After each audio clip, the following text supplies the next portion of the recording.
Andrés Manuel López Obrador en una conferencia matutina. Crédito, Cuarto Oscuro, Córdoba, Argentina. Perdón es una palabra castellana. En francés se dice pardon, en inglés también, en italiano perdono, en alemán Entschuldigung, en hebreo mil, en náhuatl se dicen, Tetlapopolhuilistli. El presidente mexicano, un señor López Obrador, descendiente de españoles, ha pedido en español al rey de España que pida perdón por lo que hicieron sus ancestros, los del rey, aparentemente, cuando invadieron estas tierras. El rey, como no es más que un rey, no puede contestarle como Borges que los que invadieron estas tierras fueron los ancestros de los americanos, no de los españoles. Y menos puede decirle que lo que hicieron no fue peor que lo que hacían regularmente esos aztecas, mexicas que entonces eran verdugos y ahora sirven como víctimas. Ni que si esos señores no hubieran sido violentos y autoritarios y caníbales 500 españoles jamás habrían podido vencerlos, que solo lo consiguieron con la ayuda de millones de vasallos hartos, ansiosos por sacudirse aquella dictadura, sin suponer que estaban por caer en otra. En general, las sociedades se arman cuando sus integrantes ocupan tierras que otros ocupaban. En México Central en esos días el ciclo de invasiones ya llevaba milenios, y pocas más sangrientas que la de los mexicas, pero el presidente de México no les pide que pidan perdón a los xochimilcas, otomís o tlaxcaltecas que masacraron y comieron, se lo pide a los españoles. Es el tipo de racismo en que se basa el indigenismo americano. Hay invasores, siempre hubo invasores, pero condenamos a los invasores que tenían la piel más clara y olvidamos las invasiones de los que la tenían parejamente oscura. El pedido de perdón de AMLO es un gesto de peronismo explícito, un gobierno que perora inflamado a favor de un sector mientras sus actos lo perjudican sin remedio. El Tren Maya que AMLO quiere montar en Yucatán, por ejemplo, desarma la economía de la zona y convierte a sus pobladores, mayormente indios, en sirvientes del turismo. Y, más en general, hace 2 siglos que los que oprimen a los indios mexicanos no son los españoles sino el Estado y los ricos mexicanos. Pero el pedido de López Obrador es, sobre todo, interesante como síntoma de un problema mayor, la construcción de una identidad. Porque somos y no somos la China que esos barcos soñaron, resumió un autor casi contemporáneo. Llevamos 5 siglos tratando de saber quiénes somos, lo propio de cualquier cultura es preguntárselo. Lo que no admite dudas es que, aquí, la enorme mayoría de esas preguntas se hace en castellano. Aunque aparezcan, de tanto en tanto, fracciones bien intencionadas que deploran su filiación conquistadora y se sienten, sintiéndose del lado de los pobres, retoños de los indios. Y se construyen esa identidad que niega su identidad. No se piensan, como López Obrador, como tantos descendientes de alguna de las olas migratorias europeas, mezcladas o no con los que habían llegado a América 10.000 años antes. Se imaginan herederos de esos migrantes anteriores y los llaman pueblos originarios como si gentes hubieran nacido de los ríos y los árboles, como si no hubieran llegado. Los atrae la melancolía de ligarse con unos seres angélicos, buenos salvajes a la Rousseau de Saldo, habitantes de aquella edad de oro pastoril en que todos eran sensibles y ecologistas y convivían con los animales y solo se comían a las personas que se lo merecían. Es fácil exaltarlos porque ahora son los oprimidos.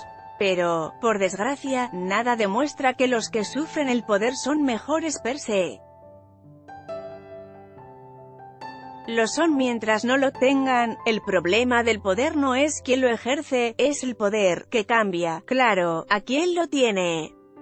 Que no obste, nunca dejes que la realidad te arruine una buena historia. Los melancólicos bien intencionados se construyen, entonces, una muy a propósito y se incluyen en ella y se arman esa identidad. Su obstáculo principal es el idioma. Se dicen oprimidos pero en la lengua de los opresores, que, para bien y para mal, es la nuestra. En esa lengua se redactaron las proclamas de San Martín y Bolívar, por ejemplo, y los relatos aventureros de Guevara y los cuentos de Borges y las historias de García Márquez y los poemas de Sor Juana. En esa lengua condenan la llegada de esa lengua. Hoy, en la Córdoba argentina, que se llama así, obviamente, porque antes hubo una Córdoba andaluza bautizada por españoles romanos o por españoles musulmanes, unos pocos cientos nos reunimos para discutirla en el 8º Congreso Internacional de la Lengua Española. Es discutible que lleguemos a algo. Estas reuniones suelen ser más protocolo que producción, más ocurrencia que descubrimiento. Pero suscita oposiciones. Un grupo de intelectuales se alzó para denunciar, entre otras cosas, que la realización del Congreso pretende reconfirmar el carácter hegemónico del español peninsular en esta zona del mundo, es decir, afirmar esa versión del español como idioma central para los gobiernos y para el poder. El Congreso viene a asfaltarle el camino al empresariado español, a facilitarle las comunicaciones para sus negocios. España pobre, no ha sabido hacer buenos negocios con el castellano. Quiso apropiarse de la marca. El Instituto Cervantes es un coto bien guardado, donde los sudacas tienen ínfima representación, donde la lengua queda en manos de 1/10 de sus hablantes. El premio Cervantes alterna cada año entre un escritor español y un escritor sudaca, como si un país de 45 millones de habitantes equivaliera a un continente de 450. Pero no parece que le hayan sacado mucho rédito. Las canciones y películas en castellano que más circulan en el mundo son sudacas. La producción cultural española vende poco por aquí. Y sus capitalistas no conquistaron América por la lengua sino porque nuestros gobiernos nacionales decidieron ceder a sus cantos de sirena, a sus sobornos, para entregarle sus mayores empresas. El rey Felipe VI de España, a la izquierda, saluda al presidente de Argentina, Mauricio Macri, durante la ceremonia inaugural del 8º Congreso Internacional de la Lengua Española, el 27 de marzo de 2019.